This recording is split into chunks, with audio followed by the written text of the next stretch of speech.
मिग-21 62 वर्ष की सेवा के बाद रिटायर हो रहा है वायुसेना का जांबाज। भारतीय वायुसेना 19 सितंबर को अपने सबसे पुराने और ऐतिहासिक लड़ाकू विमान को सेवा से बाहर करने जा रही है। 1963 में शामिल हुआ मिग-21 भारत का पहला सुपरसोनिक जेट लड़ाकू विमान ने 62 वर्षों तक देश की हवाई ताकत को मजबूती दी। आइए जानते हैं लड़ाकू विमान के अब तक के सफर के बारे में और वायुसेना में इन विमानों की जगह कौन लेगा। मिग-21 भारत का पहला सुपरसोनिक जेट। मिग-21 सोवियत यूनियन अब रूस का बनाया हुआ लड़ाकू विमान था, जिसे 1963 में भारतीय वायुसेना में शामिल किया गया। ये भारत का पहला सुपरसोनिक जेट था। यह ध्वनि की गति से भी तेज स्पीड से उड़ान भर सकता था। पुराना डिजाइन। मिग-21 1950-1960 के दशक का विमान है, जो आज की तकनीक से काफी था। रख रखाव की दिक्कत। पुराने पुर्जों और तकनीक की वजह से इसका रख रखाव मुश्किल हो रहा था। पायलट की गलती। कुछ हादसे पायलट की गलतियों या ट्रेनिंग की कमी से हुए। इन हादसों की वजह से मिग-21 को फ्लाइंग काफिन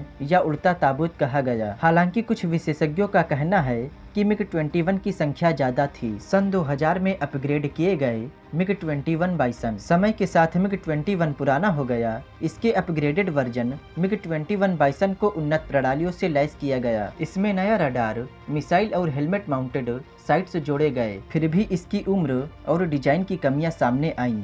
दोस्तों, मैंने आपको मिग-21 लड़ाकू विमान के बारे में कुछ बातें बताई और दोस्तों इस लड़ाकू विमान के बारे में बची कुछ बातें आने वाली वीडियो यानी कि पार्ट 2 में बताऊंगा। और ये भी बताऊंगा कि इस विमान की जगह कौन लेगा।